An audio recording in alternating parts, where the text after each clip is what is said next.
दोस्तों, आज की हमारी सीरीज का नाम है काउंटडाउन, जो कि 2025 में ही रिलीज हुई है। ये कहानी टिकी है एक मास्टरमाइंड टेररिस्ट पर, जो कि अमेरिका में एक बहुत बड़ा ब्लास्ट करना चाहता है। लेकिन जब इस ब्लास्ट के बारे में डिपार्टमेंट ऑफ होमलैंड सिक्योरिटी को पता चलता है, तो वो अपने होनहार ऑफिसर्स को इस टेररिस्ट को पकड़ने के लिए लगा देते हैं। इस टीम में एक मार्क मिचम नाम का भी ऑफिसर है, जिसको ब्रेन ट्यूमर होने के बावजूद भी वो अपने काम को अहमियत देता है और जिंदगी और मौत के बीच लड़ता हुआ इस मिशन में अपना पूरा योगदान देता है। अब देखना यह है कि क्या ये सभी ऑफिसर्स मिलकर उस शातिर टेररिस्ट को पकड़ पाएंगे या फिर कुछ ऐसा होगा जो अनएक्सपेक्टेड है। ये सीरीज बहुत ही मजेदार होने वाली है, सो एंड तक टिके रहना। फर्स्ट एपिसोड की शुरुआत लॉस एंजलिस की एक बंदरगाह से होती है, जहां पर हम रॉबर्ट नाम के एक डिपार्टमेंट ऑफ होमलैंड के पुलिस ऑफिसर को देखते हैं। दरअसल रॉबर्ट इस पोर्ट पर आए कंटेनर की इन्वेस्टिगेशन करने के लिए आया था, लेकिन उसको यहाँ पर कुछ भी नहीं मिलता। फिर वो अपनी गाड़ी लेकर किसी दूसरी लोकेशन पर चला जाता है और अपने साथ गन भी ले लेता है। लेकिन तभी वहां पर उसकी मुलाकात गैब्रियल नाम के एक आदमी से होती है। गैब्रियल रॉबर्ट को उसकी खुद की फोटो दिखाते हुए कहता है कि मैं तुम्हें ही ढूंढ रहा था। तभी गैब्रियल का फोन ऑफ हो जाता है। फिर उसके फोन की स्क्रीन से रॉबर्ट को पता चलता है कि कोई शख्स उसके पीछे से उस पर हमला करने वाला है। इसलिए रॉबर्ट जल्दी से अपने पीछे वाले आदमी से बच जाता है। लेकिन तभी गैब्रियल भी रॉबर्ट पर हमला करने लगता है। फिर रॉबर्ट उन दोनों से बचकर वहां से भागने लगता है। उस समय गैब्रियल के साथ उसके बहुत सारे गुंडे भी थे, जो कि रॉबर्ट का पीछा करने लगते हैं। रॉबर्ट उनको चकमा देते हुए एक कैफे के किचन में जाने की कोशिश करता है, और जब वो उस किचन के दरवाजे को बंद करता है, तो ठीक उसी समय एक गुंडा भी अंदर आने की कोशिश करता है। लेकिन रॉबर्ट उसके हाथ को दरवाजे के बीच में दे देता है और उससे अपनी जान छुड़ाता है। अब रॉबर्ट के पीछे एक भी गुंडा नहीं था, इसलिए रॉबर्ट को लगता है कि शायद वो गैब्रियल और उसके आदमियों से बच गया है। लेकिन जैसे ही वो कैफे से बाहर जाता है, तो एक गुंडा आकर रॉबर्ट की छाती में गोली मार देता है, जिसके कारण बीच रास्ते ही उसकी मौत हो जाती है। अगले सीन में हम नेथन नाम के एक LAPD डिटेक्टिव को देखते हैं, जिसने रॉबर्ट की मौत की इन्वेस्टिगेशन के लिए एक सीक्रेट टास्क फोर्स को बनाया था, जिसके अंदर उसने 5 ऑफिसर्स को बुलाया था, जो कि अपनी फील्ड के सबसे बेस्ट ऑफिसर थे। लेकिन अब नेथन DHI यानी कि department of homeland intelligence office में जाता है, क्योंकि यहीं से वो इस टीम को हैंडल करेगा।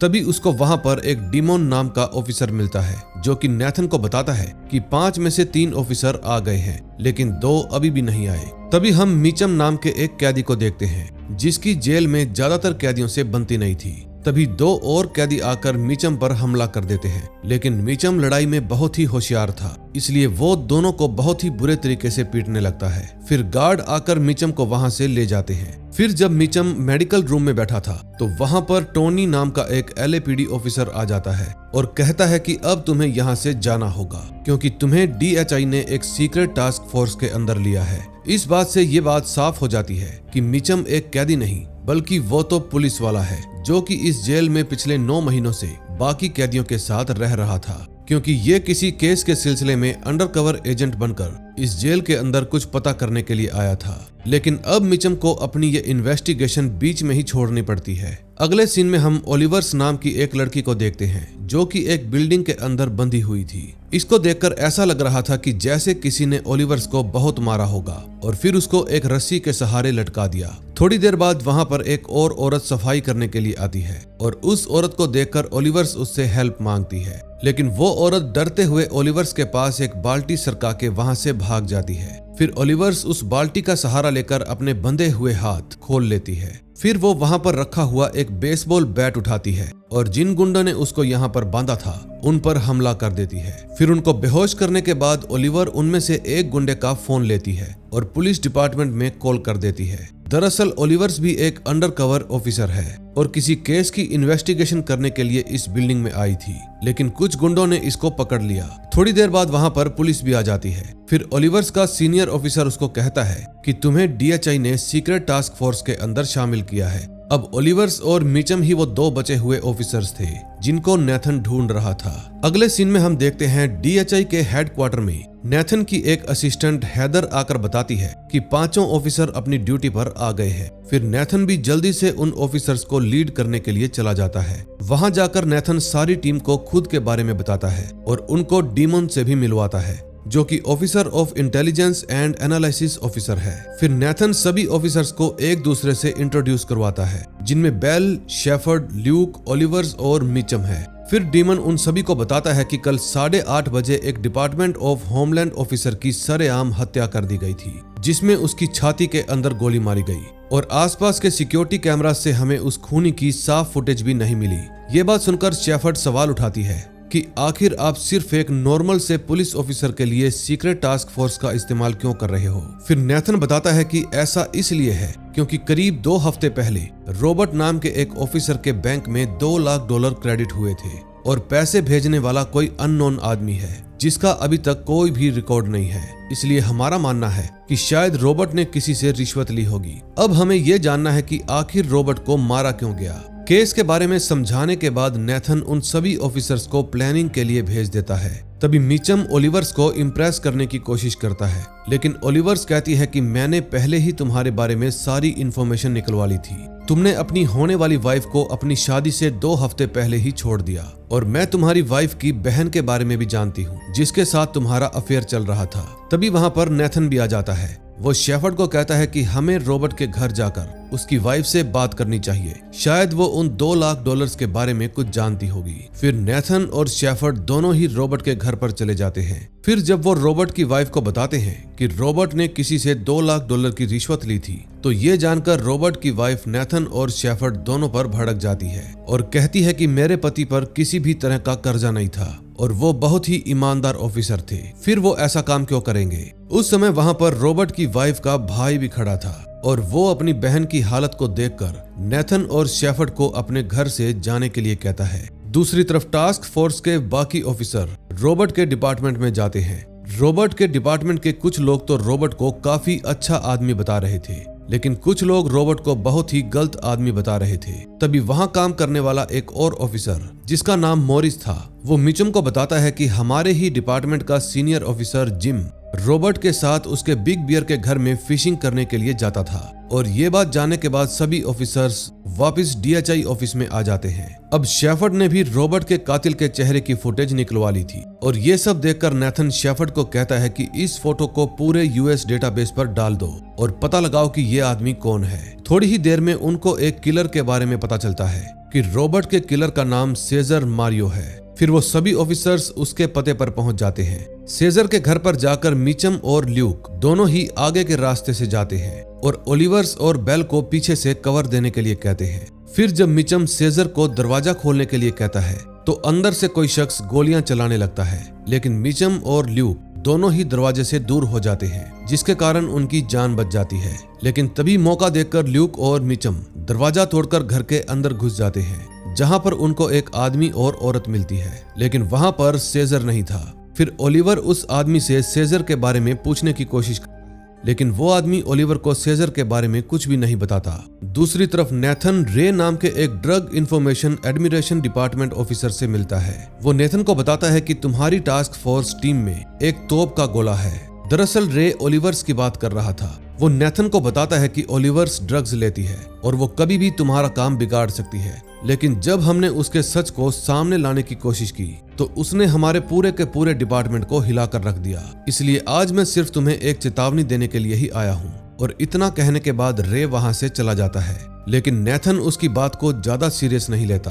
फिर अपने ऑफिस में आने के बाद शेफर्ड नेथन को बताती है कि मैंने रॉबर्ट की पूरी प्रॉपर्टी लिस्ट देखी है और उसके अंदर कहीं पर भी कोई बिग बियर नाम की प्रॉपर्टी नहीं है, जो कि एरो हेड लेक में है। तभी नेथन मिचम से पूछता है कि तुमने मॉरिस को बिग बियर के बारे में बताया था या फिर उसने पहले जिक्र किया था। फिर मिचम नेथन को कहता है कि मॉरिस ने ही मुझे बिग बियर के बारे में बताया था। और ये बात सुनकर नेथन समझ जाता है कि मॉरिस को रॉबर्ट की रिश्वत के बारे में सब कुछ पता है, क्योंकि वो उसकी सीक्रेट प्रॉपर्टी के बारे में भी जानता था। इसलिए नेथन जल्दी से अपनी टीम को मॉरिस को पकड़ने के लिए भेज देता है। फिर जब मिचम और बाकी के ऑफिसर मॉरिस को पकड़ने के लिए जाते हैं तो वो देखते हैं कि मॉरिस भागने की तैयारी कर रहा था। फिर वो उन सभी ऑफिसर्स को देखकर अपनी गाड़ी में भागने की कोशिश करता है, लेकिन वो ज्यादा दूर तक भाग नहीं पाता, क्योंकि आगे से मिचम उसकी गाड़ी को रोक लेता है और पीछे से ओलिवर उसको कवर देती है। फिर मॉरिस को DHI डिपार्टमेंट में लाया जाता है और वहां पर लाकर मीचम और ओलिवर्स उससे पूछताछ करने की कोशिश करते हैं, लेकिन मॉरिस उनको कुछ भी नहीं बताता।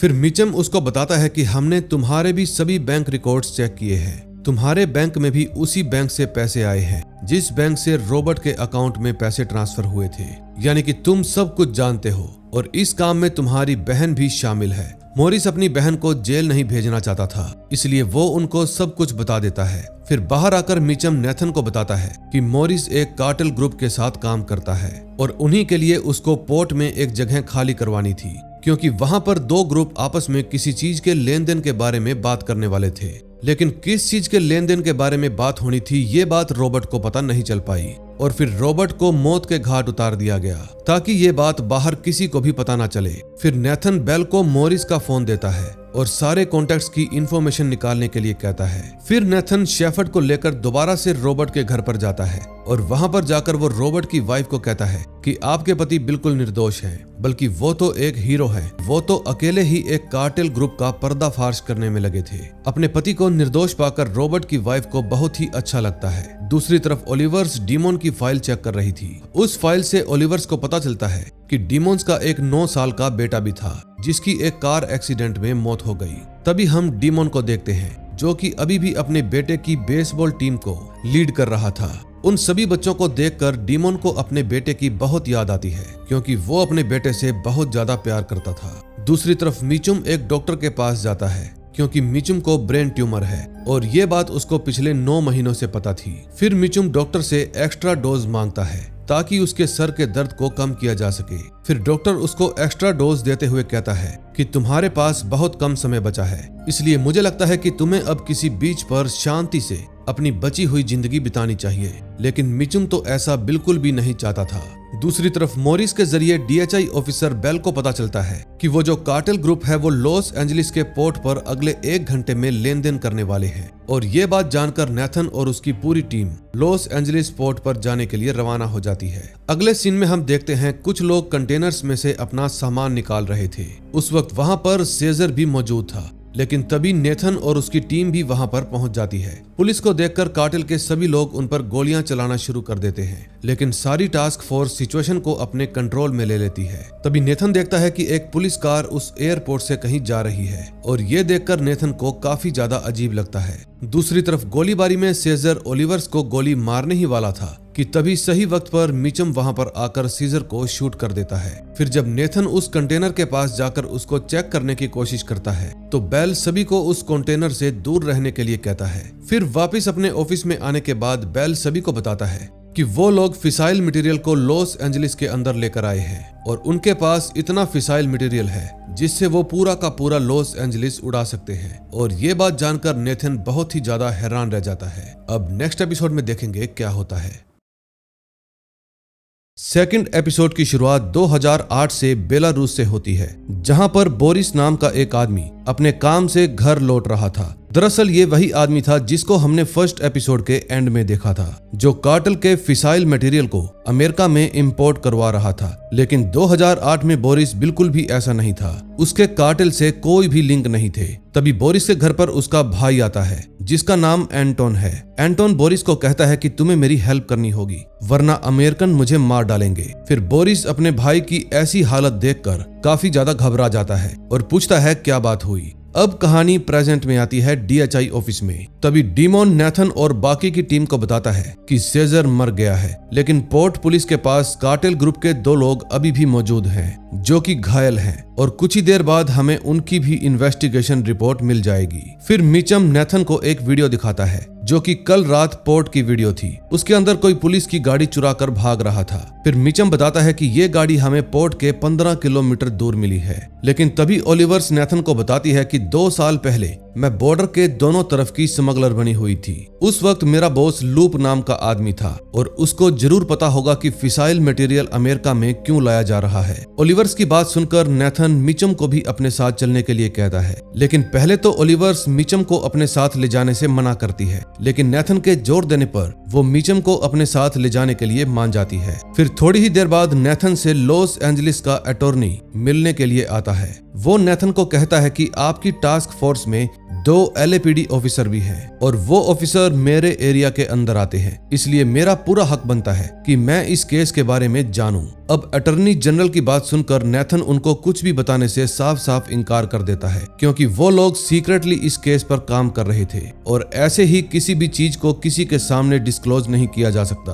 फिर नेथन वहां से अटॉर्नी जनरल को बिना कुछ बताए चला जाता है। दूसरी तरफ ओलिवर्स मिचम को लेकर लूप के अड्डे पर जा रही थी, लेकिन रास्ते में दोबारा से उन दोनों में बहस हो जाती है, क्योंकि मिचम का सर दुख रहा था और ओलिवर्स नहीं चाहती थी कि लूप के अड्डे पर जाकर मिचम कोई गड़बड़ करे। फिर थोड़ी ही देर बाद ओलिवर्स और मिचम दोनों लूप के अड्डे के बाहर पहुंच जाते हैं। वहां पर उनको एक बच्चा भी मिलता है। फिर ओलिवर्स उस बच्चे से लूप के बारे में पूछती है, लेकिन वो बच्चा ओलिवर्स को कुछ भी नहीं बताता।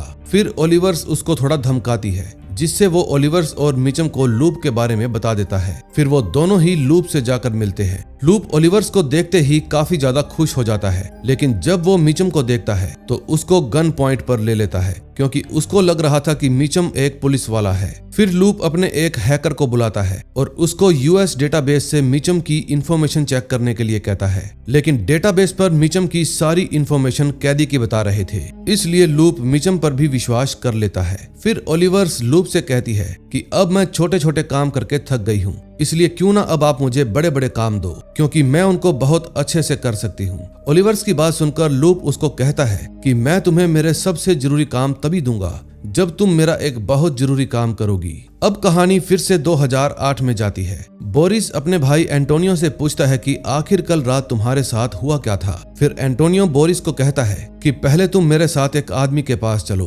क्योंकि वो तुमसे मिलना चाहता है। बोरिस एंटोनियो के साथ एक डेनिस नाम के आदमी के पास चला जाता है। फिर डेनिस बोरिस को कहता है कि मुझे पता है कि तुम सिक्योरिटी डिपार्टमेंट में हाई पोस्ट पर काम करते हो, इसलिए मुझे तुम्हारे बॉस की पिछले 2 हफ्तों की सारी डिटेल्स चाहिए। अगर तुमने ऐसा नहीं किया तो तुम्हारा भाई मारा जाएगा, क्योंकि उसने मुझसे बहुत सारा कर्जा ले रखा है। अब कहानी दोबारा से प्रेजेंट में आती है, जहां ओलिवर्स और मिचम दोनों ही DHI ऑफिस में जाते हैं। ओलिवर्स नेथन को बताती है कि लूप हमें परखना चाहता है। वो हमें फिसाइल मटेरियल के बारे में तभी बताएगा जब हम उसका एक ट्रक, जो कि रेसोरिटा में है, उसको मेक्सिको बॉर्डर पास करवा के लॉस एंजलिस में लेकर जाएंगे। ओलिवर्स की बात सुनकर नेथन कहता है कि हमारी टास्क फोर्स खुद ये काम करेगी, क्योंकि अगर हमने किसी को इसके बारे में बताया तो हमारे डिपार्टमेंट में कोई ना कोई तो गद्दार होगा ही जो लूप के लिए काम करता है, और वो उसको बता देगा कि हम पुलिस वाले हैं। अगले दिन सारी टास्क फोर्स टीम मेक्सिको के लिए रवाना हो जाती है। उस समय लूक ट्रक चला रहा था।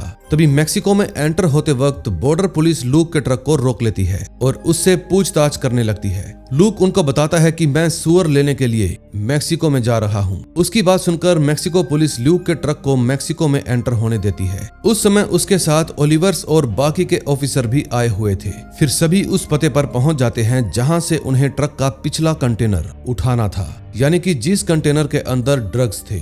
ओलिवर्स उस एड्रेस पर जाकर एक आदमी को रिश्वत देती है और रिश्वत लेने के बाद वो आदमी उनको उस कंटेनर के बारे में बता देता है। फिर जब ल्यूक कंटेनर को अपने ट्रक के साथ अटैच कर रहा था, उस वक्त ल्यूक के हाथ पर चोट लग जाती है। फिर ल्यूक अपने हाथ पर एक कपड़े से पट्टी बांध लेता है और फिर उसके बाद वो सभी लोग ट्रक लेकर वहां से निकल जाते हैं। उसके पीछे पीछे ओलिवर्स और बाकी के ऑफिसर भी आ रहे थे। तभी थोड़ा आगे जाकर ओलिवर्स एक पेट्रोल पंप पर रुकती है, जहां पर वो एक पुलिस वाले को कुछ पैसे देती है और उससे पुलिस कार ले लेती है ताकि उनको बॉर्डर से निकलने में आसानी हो। फिर थोड़ी ही देर में वो मेक्सिको बॉर्डर पर पहुंच जाते हैं, लेकिन बॉर्डर पर मेक्सिको पुलिस ल्यूक वाले ट्रक को रोक लेती है। उस समय वहां पर ओलिवर्स भी पुलिस कार में बैठी हुई थी, लेकिन तभी उसके सामने 2 पुलिस कार आकर खड़ी हो जाती है और उनको देखकर ओलिवर्स थोड़ा घबरा जाती है। लेकिन फिर ओलिवर्स उनके सामने ऐसे रिएक्ट करती है जैसे वो भी उन्हीं में से एक हो। लेकिन तभी बॉर्डर पुलिस ल्यूक के ट्रक की ऑनलाइन इंफॉर्मेशन चेक करने लगती है।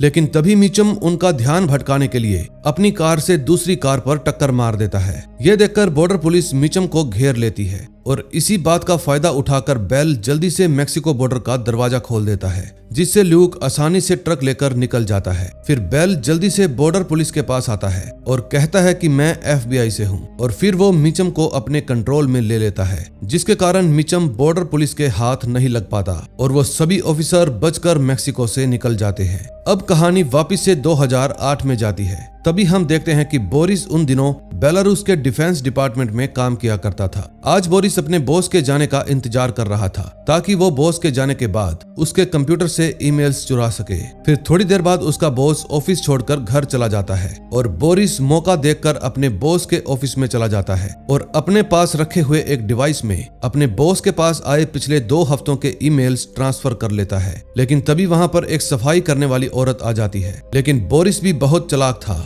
वो उसको कुछ भी पता लगने से पहले सारी ईमेल्स को ट्रांसफर कर लेता है और फिर वो भी अपने घर आ जाता है। वो देखता है कि एंटोनियो लगातार पी रहा था। उस वक्त एंटोनियो अपने भाई से माफी मांगता है और कहता है कि तुम मेरी वजह से इतनी बड़ी मुसीबत में फंस गए। लेकिन बोरिस एंटोनियो से बिल्कुल भी नाराज नहीं था, क्योंकि वो अपने भाई को बचाने के लिए किसी भी हद तक जा सकता था। फिर एंटोनियो वॉशरूम चला जाता है, जिसके बाद कहानी दोबारा से प्रेजेंट में आती है। उस समय ल्यूक और ओलिवर्स दोनों ही मिचम और बेल के आने का इंतजार कर रहे थे। फिर थोड़ी देर बाद मिचम और बेल दोनों ही वहां पर पहुंच जाते हैं। फिर जब वो उस कंटेनर को खोलकर देखते हैं तो उनको उसके अंदर सूअरों के चारे की बहुत सारी बोरियां मिलती है। लेकिन जब मिचम उनमें से एक बोरी को काट कर देखता है तो उन्हें उस बोरी के अंदर से बहुत सारी ड्रग्स मिलती है। तभी वहां पर नेथन और डीमोन भी आ जाते हैं। फिर ओलिवर्स उनको बताती है कि इस वक्त इस ट्रक में 500 किलो हीरोइन है, जिसकी कीमत कम से कम $5 करोड़ होगी। ये जानकर नेथन और डीमोन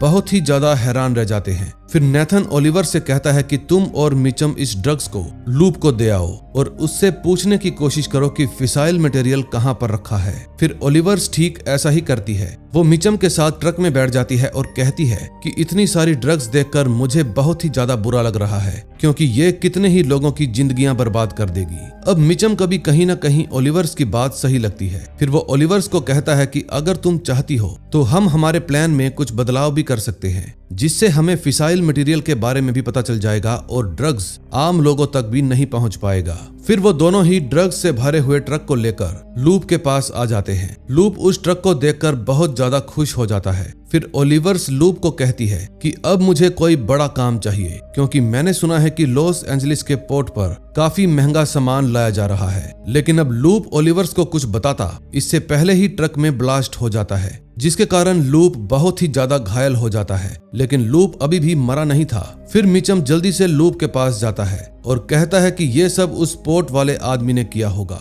जो तुम्हें मारना चाहता है, इसलिए मुझे उसका नाम बताओ, मैं उसको छोड़ूंगा नहीं। फिर लूप मिचम को बताता है कि उस आदमी का नाम है वोल्चैक और उसके बाद उसकी मौत हो जाती है। अब कहानी फिर से 2008 में जाती है, जहां पर बोरिस अपने कमरे में बैठा हुआ था। लेकिन तभी उसको अपने बाथरूम से गोली चलने की आवाज आती है। फिर जब बोरिस जल्दी से वहां पर जाता है तो देखता है कि एंटोनियो ने खुद को गोली मार ली। अब अपने भाई की मौत से बोरिस बहुत ही ज्यादा दुखी हो जाता है, जिसके बाद वो सीधा डेनिस के पास जाता है और उसको उन ईमेल्स की कॉपी दे देता है। वहां से जाते वक्त बोरिस डेनिस को कहता है कि आज के बाद तुम मेरे आसपास कभी नहीं भटकोगे। फिर डेनिस उन ईमेल्स की कॉपी को लेकर अपने अपार्टमेंट में चला जाता है। जब वो उन मेल्स को अपने कंप्यूटर में ट्रांसफर कर रहा था तो उसी वक्त उसके अपार्टमेंट में एक बहुत बड़ा ब्लास्ट होता है। दरअसल ये काम बोरिस का ही था, क्योंकि उसने डेनिस को मारकर अपने भाई की मौत का बदला ले लिया था। अब नेक्स्ट एपिसोड में देखेंगे क्या होता है।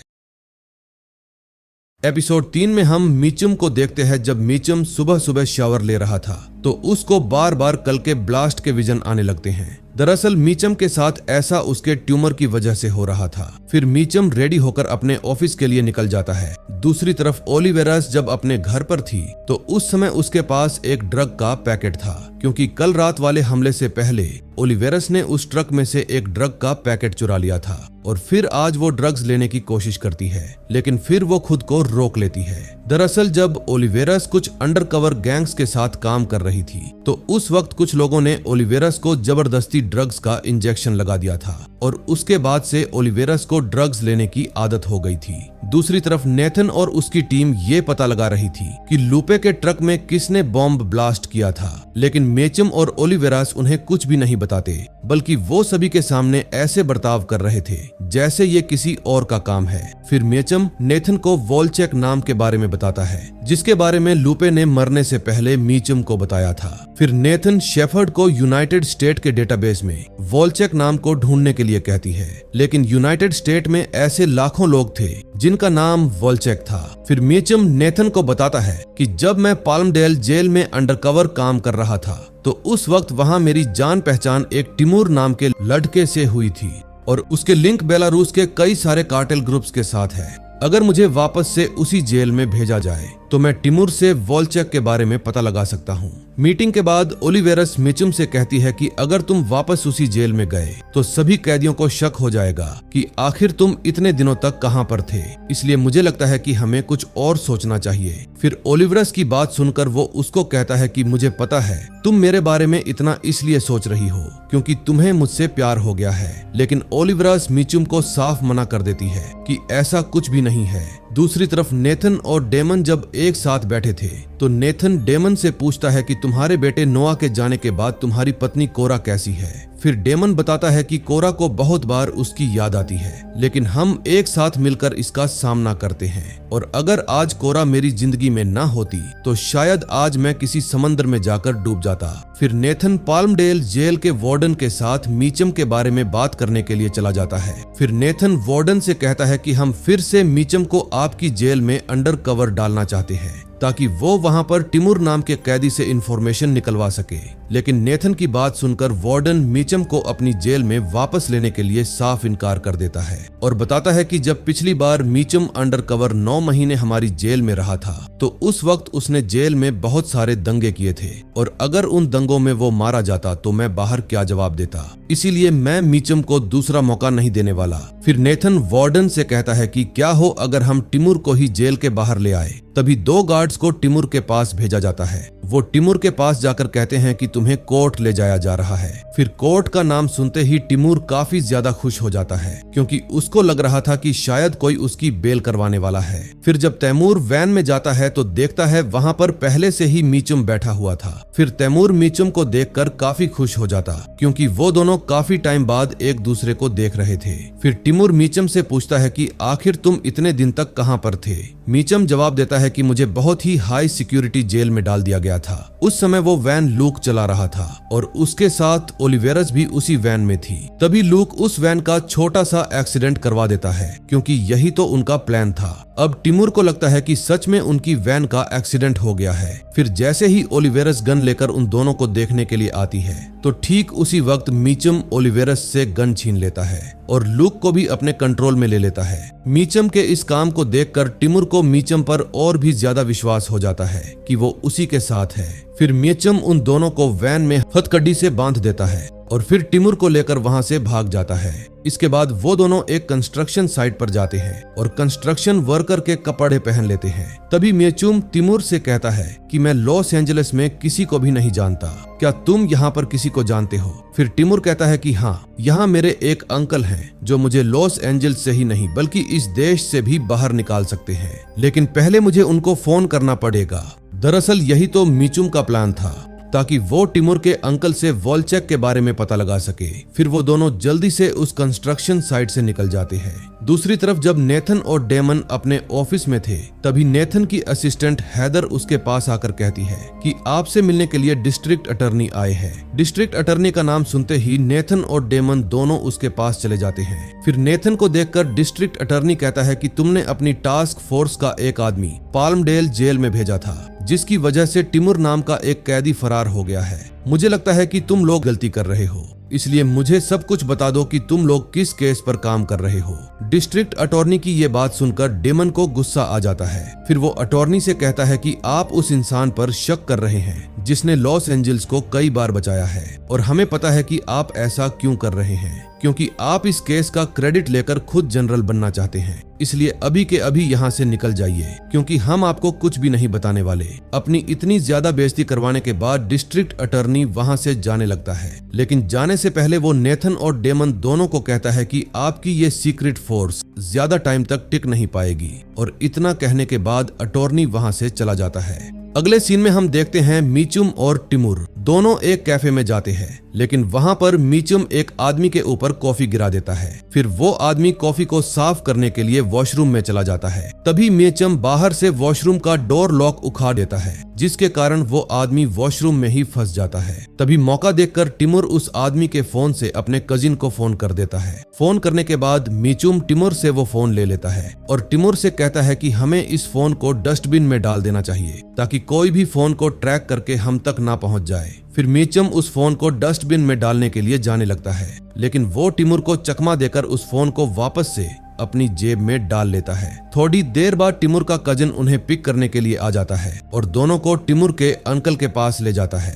लेकिन टिमुर का अंकल उसको अपने अड्डे पर देखकर बहुत ही ज्यादा गुस्सा करने लगता है, क्योंकि उसको लग रहा था कि कहीं तैमूर के पीछे पीछे पुलिस भी उसके अड्डे तक ना आ जाए। तभी मेचम फ्रेश होने का बहाना लेकर वॉशरूम चला जाता है। वहां जाकर वो जल्दी से ओलिवेरस को कॉल करता है और ओलिवेरस से कहता है कि शेफर्ड से इस फोन को ट्रैक करने के लिए कहो। इतना कहने के बाद मीचम जल्दी से फोन काट देता है। फिर ओलिवेरस जल्दी से नेथन और डार्मोन के पास जाकर मीचम के फोन के बारे में बताती है। दूसरी तरफ मीचम उस अड्डे के एम्प्लॉई रूम में चला जाता है और वहां पर जाकर वो देखता है कि वो पूरा कमरा मैप से भरा हुआ है और कुछ अलग अलग मशीन के डिजाइन के पोस्टर भी दीवारों पर लगे हुए हैं। फिर जैसे ही मीचम उस कमरे से बाहर निकलता है तो उसी वक्त एक आदमी उसको देख लेता है और ये आदमी कोई और नहीं बल्कि बोरिस था। तभी वहां पर टिमुर का अंकल भी आ जाता है और मीचम को गन पॉइंट पर ले लेता है।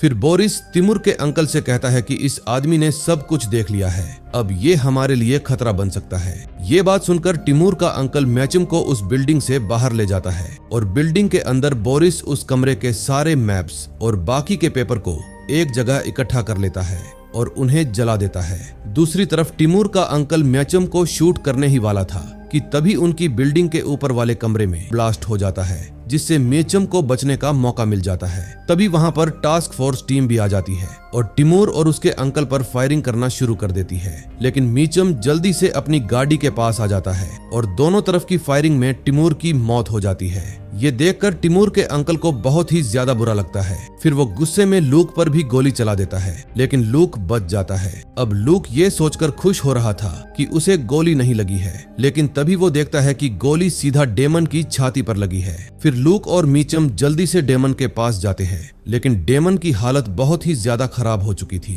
अब नेक्स्ट एपिसोड में देखेंगे क्या होता है। फोर्थ एपिसोड की शुरुआत में हम डीमन को देखते हैं, जिसकी हालत बहुत ज्यादा खराब हो गई थी और कुछ ही वक्त बाद वहां पर एम्बुलेंस भी आ जाती है। डीमन के साथ मिचम भी एम्बुलेंस में ही चढ़ जाता है, लेकिन जाने से पहले वो ओलिवर्स को समझाता है कि मैंने नीचे बेसमेंट में कुछ जरूरी मैप्स रखे हैं, इसलिए उनकी अच्छे से इन्वेस्टिगेशन करना। इतना कहने के बाद मिचम डीमन के साथ एम्बुलेंस में चला जाता है। एम्बुलेंस में वो डीमन की हालत देखकर बहुत ज्यादा घबरा रहा था, क्योंकि डीमन का खून लगातार बह जा रहा था। फिर हॉस्पिटल पहुंचते ही डीमन को जल्दी से इमरजेंसी वार्ड में शिफ्ट कर दिया जाता है। थोड़ी देर बाद वहां पर बाकी के ऑफिसर्स भी आ जाते हैं। तभी नेथन आकर सभी को कहता है कि डॉक्टर ने कहा है कि सर्जरी के वक्त डीमन की मौत हो गई है, क्योंकि उसका खून बहुत ज्यादा बह गया था। डीमन की मौत की खबर सुनकर सभी ऑफिसर्स अंदर से टूट जाते हैं, क्योंकि वो उनकी टास्क फोर्स का बहुत ही अहम आदमी था। फिर नेथन और शेपर्ड डीमन के घर पर जाते हैं और वहां जाकर वो कोरा को डीमन की मौत के बारे में बता देते हैं। ये खबर सुनते ही कोरा रोने लगती है, क्योंकि उसने 1 साल में अपने बेटे के साथ साथ अपना पति भी खो दिया था। फिर नेथन अपने सभी ऑफिसर्स के साथ एक मीटिंग करता है, जहां वो डीमन के अच्छे कामों को याद करते हुए कहता है कि हमें उस कार्टेल के लोगों से डरकर नहीं बैठना है। अब हमें और भी ज्यादा बेहतर तरीके से काम करना होगा और उन सबको पकड़ना होगा, तभी डीमन की आत्मा को शांति मिलेगी, क्योंकि वो भी यही चाहता था। फिर वो सभी ऑफिसर्स दोबारा से अपनी इन्वेस्टिगेशन में लग जाते हैं। तभी नेथन मिचम से मिलता है और पूछता है कि आखिर तुमने बेसमेंट में क्या देखा था, क्या तुम्हें कुछ भी याद है? पहले तो कुछ देर तक मिचम को कुछ भी याद नहीं आता, क्योंकि बेसमेंट में बहुत ही ज्यादा अंधेरा था। लेकिन तभी मिचम नेथन को कहता है कि मैंने वहां पर एक चिट पर गालाघेर नाम देखा था। फिर नेथन मिचम को ऑर्डर देता है कि तुम जल्दी से गालाघर नाम को वोल्चक नाम से लिंक करके देखो तुम्हें क्या जानकारी मिलती है। फिर मिचम जल्दी से काम पर लग जाता है, लेकिन तभी नेथन के पास उसकी असिस्टेंट आती है और बताती है कि LAPD वाले हमारी टास्क फोर्स के कुछ लोगों को अपने डिपार्टमेंट में ट्रांसफर कर रहे हैं। ये जानकर नेथन बहुत ही ज्यादा हैरान रह जाता है। दूसरी तरफ मीचम ओलिवर्स को कहता है कि डीमोन की मौत मेरी वजह से हुई है, क्योंकि मैं बहुत ज्यादा लापरवाह हो गया था। अगर मैं थोड़ा सा और ध्यान से काम करता तो शायद आज डीमोन हमारे साथ होता। मीचम की बात सुनकर ओलिवर्स कहती है कि हमारी जिंदगी में ऐसी चीजें होती रहती है और इसमें तुम्हारी कोई भी गलती नहीं, इसलिए तुम्हें सिर्फ और सिर्फ अपने काम पर ध्यान देना चाहिए। तभी वहां पर बेल आकर उन सभी को बताता है कि शेपर्ड को कुछ मिला है, इसलिए ओलिवर्स और मीचम भी वहां पर चले जाते हैं। शेपर्ड सभी को बताती है कि मैंने जेल में तिमूर से मिलने आए लोगों के रिकॉर्ड्स चेक किए हैं, जिसमें मैंने पाया कि मिखाइल नाम का एक आदमी उससे काफी बार मिलने के लिए आया था। जब शेपर्ड उस आदमी की फोटो दिखाती है तो मिचम कहता है ये तो वही तिमूर का अंकल है। फिर शेपर्ड मिखाइल का एड्रेस निकाल लेती है और फिर जल्दी से सारी की सारी टास्क फोर्स उसके घर पर पहुंच जाती है। तभी ऑफिसर देखते हैं कि कोई शख्स गाड़ी लेकर वहां से भागने की कोशिश कर रहा है, इसलिए मिचम जल्दी से घर का मेन डोर बंद कर देता है, जिससे टकराकर गाड़ी वहीं पर रुक जाती है और उसमें से मिखाइल की पत्नी बाहर आती है। फिर वो सभी ऑफिसर्स को बताती है कि मिखाइल मुझे बहुत वक्त पहले ही छोड़कर चला गया था। तभी हम नेथन को देखते हैं जो डिस्ट्रिक्ट अटॉर्नी के ऑफिस में जाता है और कहता है कि मुझे पता है तुम ही हमारे सीक्रेट फोर्स के एजेंट की ट्रांसफर करा रहे हो, इसलिए प्लीज ऐसा मत करो, क्योंकि अगर तुमने उनका ट्रांसफर होने से नहीं रोका तो तुम्हें मेरा दूसरा रूप देखना पड़ेगा। इतना कहने के बाद नेथन वहां से चला जाता है। दूसरी तरफ मिखाइल बोरिस से मिलने के लिए आता है। वो बोरिस पर बहुत ही ज्यादा गुस्सा हो जाता है और कहता है कि तुम्हारी वजह से मेरा रेस्टोरेंट जलकर राख हो गया और मुझे लगता है कि अब तुम्हें अपने प्लान के हिसाब से काम करना बंद करना होगा। मिखाइल की बात सुनकर बोरिस को उस पर गुस्सा आने लगता है, क्योंकि बोरिस नहीं चाहता था कि कोई भी उससे ऊंची आवाज में बात करे। फिर बोरिस मिखाइल का गला घोटने लगता है और वार्निंग देते हुए कहता है कि आज के बाद तुम मेरे साथ कभी भी ऊंची आवाज में बात नहीं करोगे, और बात रही काम की तो मैं मेरा काम किसी भी हालत में नहीं छोड़ने वाला। फिर इतना कहने के बाद बोरिस वहां से चला जाता है। अगले सीन में हम देखते हैं मीचम और ओलिवर्स मिखाइल की पत्नी टैटसी से पूछताछ कर रहे थे। मीचम जब टाटसी से मिखाइल के बारे में पूछता है तो टाटसी बताती है कि बेलारूसी अमेरिकन की तरह नहीं होते, क्योंकि वो अपनी पत्नियों को कुछ भी नहीं बताते कि वो क्या काम कर रहे हैं, इसलिए मुझे उनके बारे में कुछ भी नहीं पता। मैं तो बस सारा दिन घर पर ही रहती थी। टाटसी की इतनी बात सुनने के बाद मीचम और ओलिवर्स बाहर आ जाते हैं। तभी नेथन दोनों को कहता है कि ये औरत झूठ बोल रही है, इसलिए वापस जाओ और उससे जोर देकर पूछताछ करो। फिर मीचम और ओलिवर्स वापस से टाटसी के पास आ जाते हैं। तभी मीचम टाटसी को कहता है कि तुम्हारा पति अमेरिका के खिलाफ एक आतंकी साजिश में मिला हुआ है और हमें पता है कि तुम भी इसमें शामिल हो, इसलिए तुम्हें भी जेल में डाला जाएगा, और अगर तुम चाहती हो कि तुम्हें जेल में ना डाला जाए तो तुम हमें मिखाइल के बारे में सब कुछ सच सच बता दो। मीचम की बात से टाटसी काफी ज्यादा घबरा जाती है। फिर वो मीचम और ओलिवर्स को बताती है कि मैं एक वेबसाइट के जरिए मिखाइल से बात कर सकती हूँ, क्योंकि मुझे उसकी यूजर आईडी पता है। फिर शेपर्ड टैटसी की यूजर आईडी से मिखाइल को मैसेज करती है और लकीली मिखाइल का रिप्लाई भी आ जाता है। वो टाटसी से पूछता है कि हम जब पहली बार मिले थे तब तुमने मुझे क्या कहा था।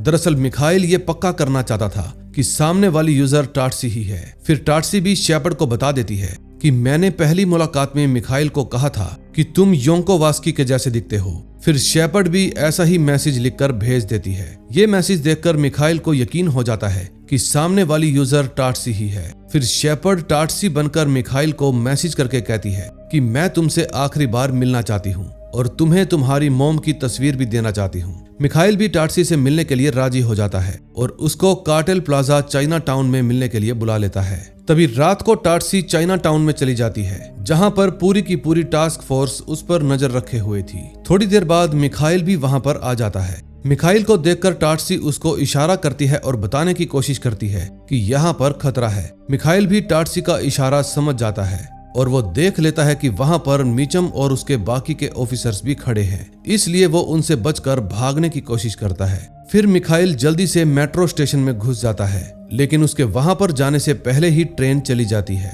फिर सभी ऑफिसर्स मिखाइल को पकड़ लेते हैं, जिसके बाद मिखाइल को DHI ऑफिस में लाया जाता है और वहां पर उससे पूछताछ की जाती है। लेकिन मिखाइल झूठ कह देता है कि मैं किसी भी अमेरिकन आतंकी हमले में शामिल नहीं हूँ और उस दिन मेरा भतीजा तिमूर मेरे पास आया था और उसी ने ही तुम्हारे एक ऑफिसर को गोली मारी थी, ना कि मैंने, इसलिए मैं बिल्कुल बेकसूर हूँ। मिखाइल की ये बात सुनने के बाद मिचम और ओलिवर्स दोनों बाहर आ जाते हैं। फिर मिचम नेथन को कहता है कि मिखाइल हमें कुछ भी नहीं बताएगा।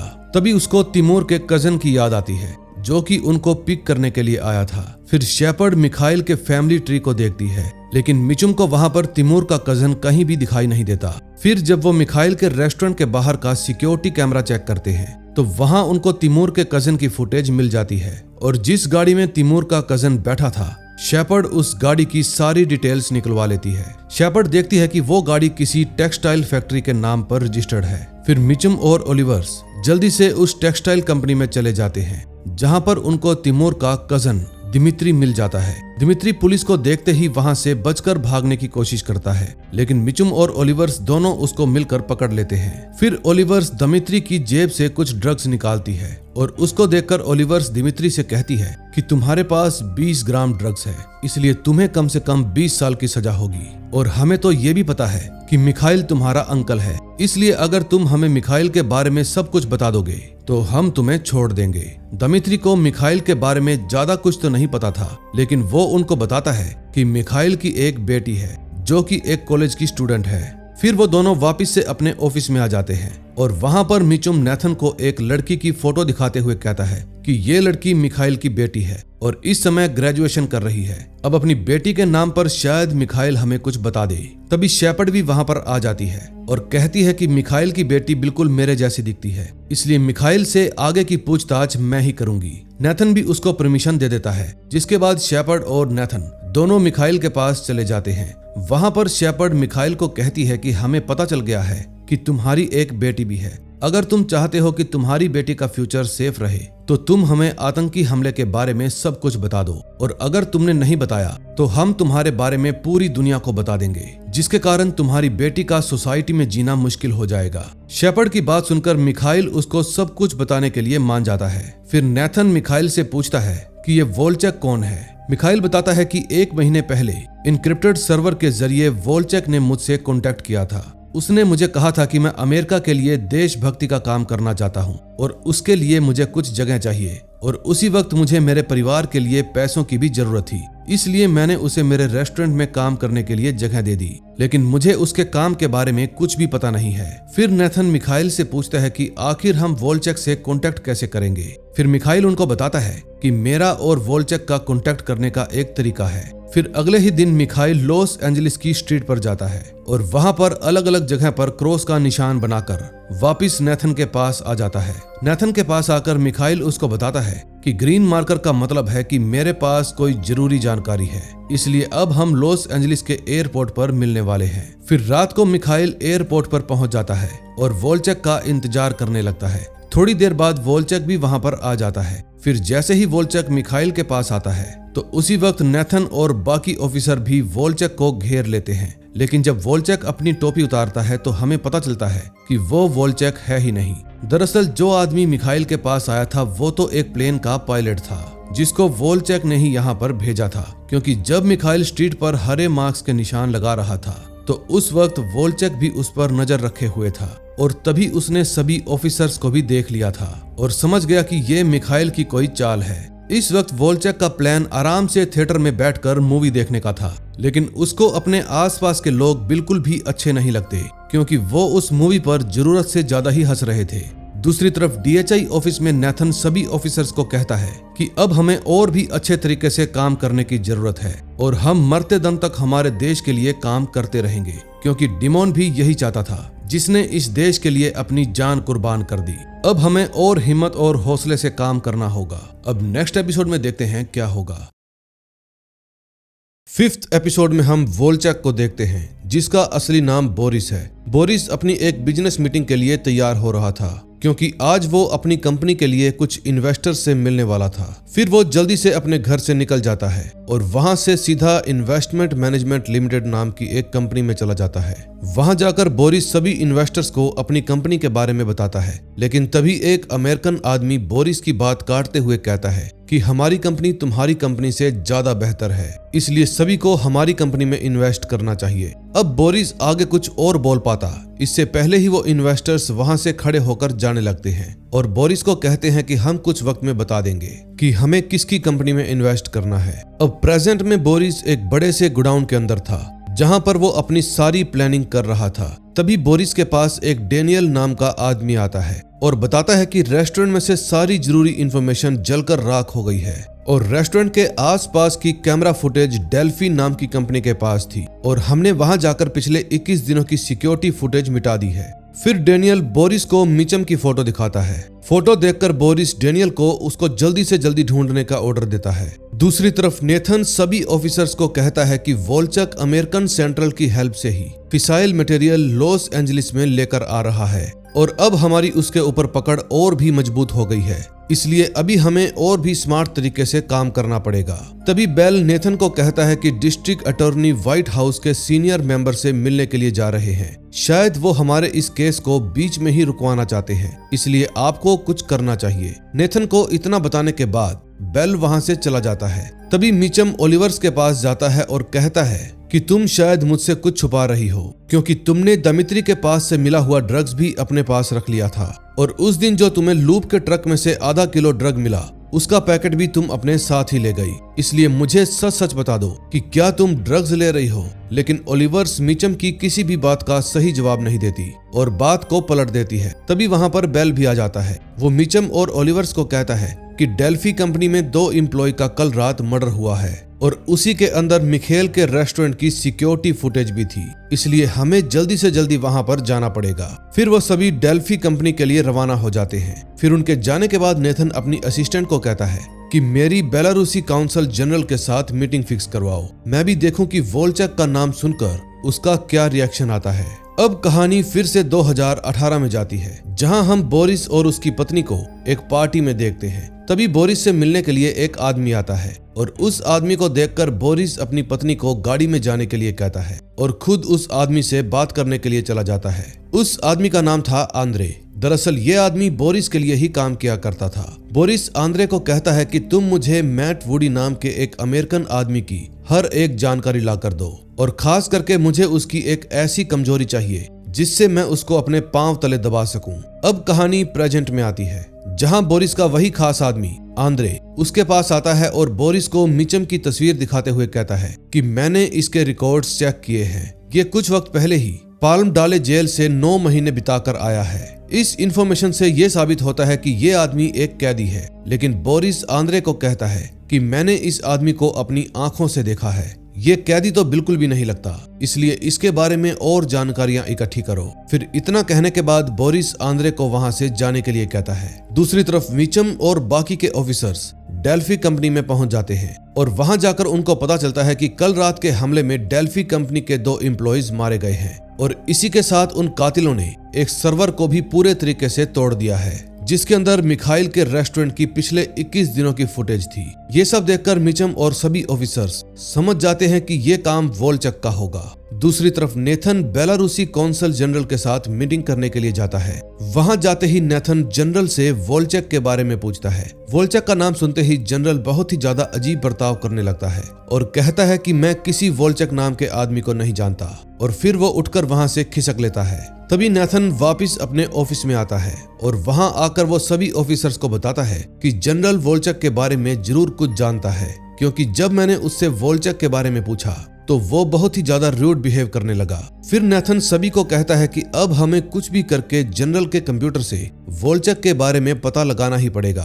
तभी ल्यूक बताता है कि बेलारूसी जनरल के हाउस में कुछ दिनों बाद एक पार्टी होने वाली है और उस पार्टी में जो भी कैटरिंग का काम है वो काम मेरी वाइफ संभाल रही है, इसलिए शायद हम वहां पर इजीली जा सकते हैं और काम की इंफॉर्मेशन पता लगा सकते हैं। अब कहानी फिर से 2018 में जाती है जहां सभी इन्वेस्टर्स अपना डिसीजन बताने वाले थे कि वो अमेरिकन और बेलारूसी कंपनी में से किस में इन्वेस्टमेंट करने वाले हैं। तभी मैट वुडी खड़ा हो जाता है और इन्वेस्टर्स को कहता है कि मैं किन्हीं निजी कारणों से इस डील से आउट होना चाहता हूं। अब क्योंकि मैट वुडी डील से आउट हो गया था, इसलिए इन्वेस्टर्स बोरिस के साथ इस डील को फाइनल कर देते हैं और डील फाइनल होने के बाद बोरिस बहुत ज्यादा खुश हो जाता है। फिर जब बोरिस मीटिंग खत्म करके बाहर आता है तो उसको मैट वुडी मिलता है। वो बोरिस को कहता है कि मुझे नहीं पता कि तुम्हें वो तस्वीर कहां से मिली, लेकिन अब तुम्हारे साथ बहुत बुरा होने वाला है, क्योंकि जिस चीज की शुरुआत तुमने की है उसे खत्म मैं करूंगा।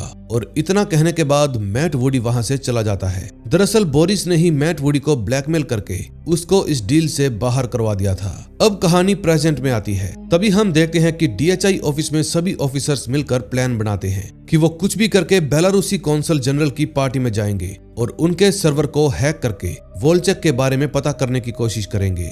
फिर मीचम अपने साथ कुछ ऑफिसर्स को लेकर कैटरिंग हाउस में जाता है, जहां पर पार्टी के खाने पीने की तैयारी हो रही थी। तभी ल्यूक पार्टी में काम करने वाले वेटर्स की लिस्ट देखता है और मैनेजर से उसकी एक कॉपी भी ले लेता है। अब कहानी 2019 में जाती है, जहां पर बोरिस अपनी वाइफ के साथ एक रेस्टोरेंट में खाना खा रहा था। लेकिन तभी बोरिस के पास फिर से आंद्रे आ जाता है और कहता है कि फाइनेंस डिपार्टमेंट के एक बहुत ही बड़े आदमी से मुझे पता चला है कि आप पर 100 मिलियन रूबल के स्कैम का इल्जाम लगा है और आज रात ही आपको पुलिस पकड़ने के लिए भी आ जाएगी, इसलिए आप अभी की अभी बेलारूस छोड़कर यहाँ से भाग जाइए। फिर उसकी बात सुनकर बोरिस कहता है कि मैं ऐसे कैसे भाग जाऊं, वो रुपए मैंने मेरी कंपनी से कमाए हैं और मैंने इस देश के लिए कितना कुछ किया है। लेकिन आंद्रे अभी भी बोरिस को इस देश को छोड़कर जाने के लिए ही बोल रहा था। अब कहानी प्रेजेंट में आती है। तभी हम मिचम को देखते हैं, जिसकी हालत बहुत ही ज्यादा खराब हो रही थी और उसका सर दर्द से फट रहा था। फिर वो डॉक्टर को फोन करता है और उनसे और भी ज्यादा हाई डोज की मांग करता है, लेकिन डॉक्टर मिचम को दवा देने से इनकार कर देता है। ये बात सुनकर मिचम डॉक्टर पर ही भड़क जाता है, लेकिन डॉक्टर उसकी और बात सुने बिना ही फोन काट देता है। इतने में मिचम के घर पर ओलिवर्स आ जाती है और ओलिवर्स को देखकर उसको याद आता है कि आज तो वो बेलारूस के कौंसल जनरल की पार्टी में जाने वाले हैं, क्योंकि वहां जाकर उनको सर्वर जो हैक करना है। फिर मिचम भी जल्दी से पार्टी के लिए तैयार हो जाता है और फिर वो दोनों ही पार्टी में चले जाते हैं। ल्यूक भी पार्टी में मिचम और ओलिवर्स का ड्राइवर बनकर आया था। तभी जब मिचम और ओलिवर्स पार्टी में जाने के लिए अपनी एंट्री करवा रहे थे तो उस वक्त एंट्री लिस्ट में उनका नाम था ही नहीं, इसलिए उन दोनों को वहीं पर रोक लिया जाता है। लेकिन तभी बेल उनके सिक्योरिटी सिस्टम को हैक करके उसमें मिचम और ओलिवर्स का नकली नाम डाल देता है, जिसके कारण पार्टी में उनकी एंट्री हो जाती है। इस वक्त पार्टी में नेथन भी आया हुआ था। वो जनरल के पास जाकर कहता है कि मुझे आपसे कुछ जरूरी बात करनी है और अगर आपने मेरी बात नहीं सुनी तो मैं इस पार्टी में कुछ ऐसा खुलासा कर दूंगा जिससे आपकी काफी ज्यादा बदनामी होगी। फिर नेथन की ये धमकी सुनकर जनरल उसके साथ बात करने के लिए मान जाता है और अपने ऑफिस में ले जाने लगता है। तभी जब जनरल अपने पास रखे हुए सिक्योरिटी कार्ड से अपने रूम को अनलॉक करने की कोशिश करता है तो बेल भी उसके कार्ड को हैक कर लेता है और ठीक वैसा ही एक कार्ड बना लेता है। फिर ल्यूक उस कार्ड को ले जाकर ओलिवर्स को दे देता है और कार्ड मिलने के बाद ओलिवर्स और मिचम दोनों ही जनरल के ऑफिस की तरफ जाने लगते हैं। तभी शेफर्ड भी उनके साथ आकर मिल जाती है, जिसने वेटर की ड्रेस पहनी हुई थी। फिर ऊपर जाकर ओलिवर्स जनरल के ऑफिस को खोलने की कोशिश करती है, लेकिन तभी उनको ऐसा करते हुए एक गार्ड देख लेता है। फिर मिचम उस गार्ड को संभाल लेता है और मौका देखकर ओलिवर्स और शेफर्ड काउंसिल जनरल के ऑफिस में चली जाती है। फिर शेफर्ड बिना वक्त गवाए काउंसिल जनरल के कंप्यूटर को हैक करने लगती है। दूसरी तरफ मिचम जब उस कार्ड को लेकर दूसरे कमरे में जाता है तो देखता है कि वहां पर एक और गार्ड बैठा हुआ है जो मिचम को देख लेता है। फिर मिचम की उस दूसरे गार्ड के साथ भी फाइट शुरू हो जाती है। दूसरी तरफ नेथन काउंसिल जनरल को अपनी बातों में उलझा रहा था, लेकिन जनरल तो नेथन की ज्यादा बातें सुनता ही नहीं और वहां से जाने लगता है। लेकिन इतना वक्त नेथन के लिए काफी था, क्योंकि शेफर्ड ने काउंसिल जनरल के कंप्यूटर को हैक कर लिया था। फिर नेथन की पूरी टीम उस पार्टी से निकल जाती है, क्योंकि उनका काम हो गया था। अगले सीन में हम अटॉर्नी जनरल को देखते हैं। जैसे ही जनरल अपने ऑफिस में जाता है तो वो देखता है कि वहां पर लॉस एंजलिस के जनरल खड़े हैं। फिर उनको देखकर अटॉर्नी जनरल काफी ज्यादा खुश हो जाता है, लेकिन उसकी ये खुशी ज्यादा टाइम तक टिक नहीं पाती, क्योंकि वहां पर नेथन भी खड़ा था। तभी जनरल टीम अटॉर्नी टीम से साफ साफ कह देता है कि नेथन मेरा बहुत ही अच्छा दोस्त है और वो इस देश को बचाने के लिए काम कर रहा है, इसलिए अब से तुम इसके किसी भी काम में दखल अंदाजी नहीं करोगे। अब अटॉर्नी जनरल को ना चाहते हुए भी जनरल टीम की ये बात माननी पड़ती है। फिर टीम और नेथन वहां से चले जाते हैं। दूसरी तरफ DHI ऑफिस में शेफर्ड ने जो कौंसल जनरल का सर्वर हैक किया था, उससे वो वोल्चेक के बारे में पता लगा लेती है। फिर वो सभी को बताती है कि वोल्चेक का असली नाम वोल्चेक नहीं है, बल्कि उसका असली नाम है बोरिस। अब कहानी पास्ट में जाती है। तभी हम देखते हैं कि बोरिस अपनी पत्नी को एक प्राइवेट प्लेन तक ले जाने के लिए रवाना कर देता है और कहता है कि मैं जल्दी ही वहां पर पहुंच जाऊंगा। फिर कुछ ही देर में बोरिस की पत्नी अपने प्राइवेट प्लेन में जाकर बैठ जाती है, लेकिन तभी उस प्लेन में एक बोरिस जैसा दिखने वाला आदमी भी आकर बैठ जाता है और कुछ ही वक्त में वहां पर पुलिस भी आ जाती है। लेकिन पुलिस जब तक उनको पकड़ पाती तब तक प्लेन में ब्लास्ट हो जाता है और प्लेन के अंदर बैठे सभी लोग मारे जाते हैं। दरअसल ये बोरिस का प्लान था, क्योंकि उसने अपने प्लेन में अपने ही जैसे दिखने वाला एक आदमी इसलिए बिठाया था ताकि पुलिस को ये लगे कि बोरिस इस प्लेन के हादसे में मारा गया। फिर वो पुलिस से बचते हुए बेलारूस छोड़कर अमेरिका भाग गया और यहाँ पर अपनी पहचान बदलकर रहने लगा। अब कहानी प्रेजेंट में आती है। तभी हम देखते हैं कि मिचम शेफर्ड से पूछता है कि जैसे हमने किसी और के सर्वर हैक कर रखे हैं, अगर वैसे ही हमारे सर्वर किसी ने हैक कर लिए तो क्या होगा। फिर मिचम की बात सुनकर शेफर्ड उसको कहती है कि इसका भी सलूशन मैंने बहुत पहले ही निकाल लिया था। फिर शेफर्ड मिचम और बाकी के लोगों को उनकी प्रोफाइल के अवतार फोटो दिखाती है, जिसके अंदर वो बिल्कुल ही अलग लग रहे थे। तभी मिचम को अपनी अवतार फोटो देखकर काफी हंसी आती है और इसी के साथ 5th एपिसोड का एंड हो जाता है। अब नेक्स्ट एपिसोड में देखेंगे क्या होता है। 6th एपिसोड की शुरुआत में हम मिचम और ओलिवर्स को देखते हैं, जो कि शूटिंग की प्रैक्टिस कर रहे थे। मिचम लगातार बहुत ही अच्छे निशाने लगाता है, जिससे ओलिवर्स काफी ज्यादा इम्प्रेस हो जाती है। दूसरी तरफ बेलारूसी कौंसल जनरल बोरिस से मिलता है और बताता है कि अमेरिकन तुम्हें जल्दी ही पकड़ने वाले हैं, क्योंकि कल वो मेरे ऑफिस में आकर तुम्हारे बारे में मुझसे सवाल जवाब कर रहे थे और इसी के साथ उन्होंने मेरे कंप्यूटर्स को भी हैक कर लिया है। इसलिए मुझे लगता है कि अभी तुम्हें वापिस अपने देश में चले जाना चाहिए। इतना कहने के बाद बेलारूसी कौंसल जनरल वहां से चला जाता है। दूसरी तरफ DHI ऑफिस में शेफर्ड सभी को बताती है कि मिचम ने मिखेल के रेस्टोरेंट के बेसमेंट में जो गैलाघर नाम देखा था, मैंने उसका पता लगा लिया है। दरअसल गैलाघर तैमूर का बचपन का दोस्त था। बचपन में भी उसने काफी सारे गलत काम किए थे और वो कई बार लॉस एंजलिस जेल में भी जा चुका है, इसलिए शायद हमें वहां से उसके बारे में और जानकारी मिल सकती है। फिर मिचम और ओलिवर्स लॉस एंजलिस जेल के लिए रवाना हो जाते हैं। फिर उनके जाने के बाद शेफर्ड नेथन को बताती है कि बेलारूसी कौंसल जनरल ने अपने सर्वर्स और भी ज्यादा मजबूत करवा लिए हैं।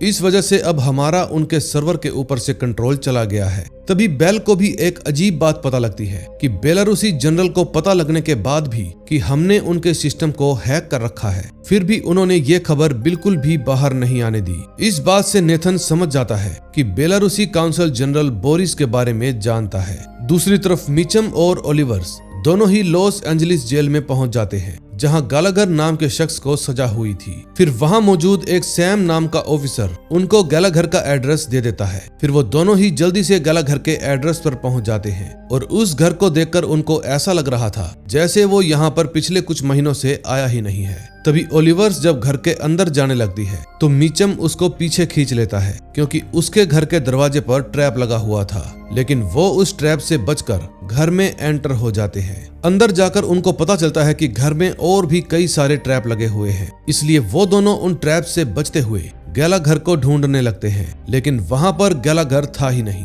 दूसरी तरफ बोरिस काफी ज्यादा परेशान लग रहा था। तभी वो अपने सारे आदमियों को अपने पास बुला लेता है और कहता है कि आज मैं बेलारूसी कौंसल जनरल से मिला था और वो मुझे डराने की कोशिश कर रहे थे, लेकिन मुझे तो ये समझ में नहीं आ रहा कि आखिर उसको मेरे एड्रेस के बारे में किसने बताया। फिर वो अपने सभी आदमियों को कहता है कि मुझे बेलारूसी कौंसल जनरल की हर एक छोटी से छोटी खबर चाहिए, वो कहाँ जाता है, कहाँ सोता है और किससे मिलता है, सब कुछ। और इतना कहने के बाद वो अपने आदमियों को वहां से जाने के लिए कहता है। थोड़ी ही देर में आंद्रे बोरिस को जनरल की सारी खबर ला कर देता है। फिर बोरिस अपने एक डेनियल नाम के आदमी को बुलाता है और बताता है कि हम जनरल को एक कैफे से किडनैप करने वाले हैं, जहां पर वो हर रोज जाया करता है। दूसरी तरफ मिचम और ओलिवर्स वापिस अपने ऑफिस में आ जाते हैं। वहां आकर वो नेथन को बताते हैं कि हमें गैलाघर नहीं मिला। फिर शेफर्ड गैलाघर की कुछ और डिटेल्स निकलवाती है और बताती है कि जब गैलाघर जेल में था तो एक वेड नाम का आदमी उससे हमेशा ही मिलने के लिए आया करता था। फिर बेल और ल्यूक दोनों ही उस शू शॉप में जाते हैं और वहां पर उनको वेड मिल जाता है। फिर जब वो दोनों उससे गैलाघर के बारे में पूछते हैं तो वेड बताता है कि मैं और गैलाघर दोनों जेल में मिलते थे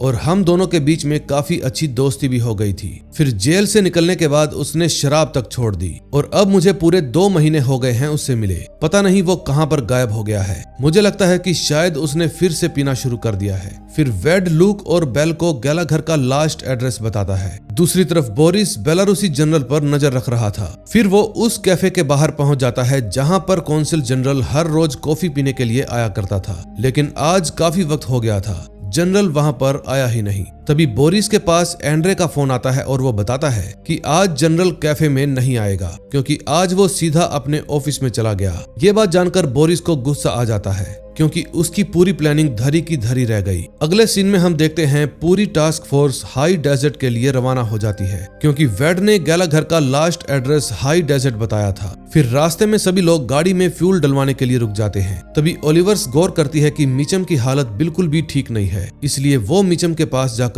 उससे पूछ लेती है कि आखिर तुम मुझसे छुपा क्या रहे हो? क्या तुम ड्रग्स लेते हो? प्लीज मुझे सब कुछ सच सच बता दो। फिर ओलिवर्स की बात सुनकर मिचम उसको कहता है कि पहले तुम मुझे सच बताओ, क्या तुम भी ड्रग्स लेती हो? मिचम की बात सुनकर ओलिवर्स आज उसे सब कुछ सच सच बता देती है कि एक बार मैं कुछ नशेड़ी लोगों के साथ अंडर कवर काम कर रही थी, लेकिन उनको मुझ पर शक हो गया कि मैं एक पुलिस वाली हूँ, इसलिए उन्होंने मुझे बंदूक की नोक पर ड्रग्स के इंजेक्शन लगाने के लिए कहा और मैं उस वक्त कुछ भी नहीं कर पाई और मजबूरी में मुझे उनको विश्वास दिलाने के लिए खुद को वो इंजेक्शन लगाने पड़े। कुछ दिनों तक ये सिलसिला ऐसे ही चलते रहा ताकि उनको मुझ पर अच्छे से विश्वास हो जाए, लेकिन इस मिशन के बाद से मैंने आज तक कभी भी ड्रग्स का यूज नहीं किया। फिर ओलिवर्स मिचम को अपना सच बताने के लिए कहती है। फिर मिचम उसको कहता है कि मुझे कुछ वक्त से माइग्रेन का अटैक आ रहा है, लेकिन मेरे लिए ये मिशन बहुत ही ज्यादा अहम है और अगर मैंने ये बात किसी सीनियर को बता दी तो वो मुझे रेस्ट करने के लिए भेज देंगे, इसलिए मैं जल्दी से जल्दी इस मिशन को पूरा करना चाहता हूँ। लेकिन मिचम ने अभी भी ओलिवर्स को ये बात नहीं बताई थी कि उसको ब्रेन ट्यूमर है।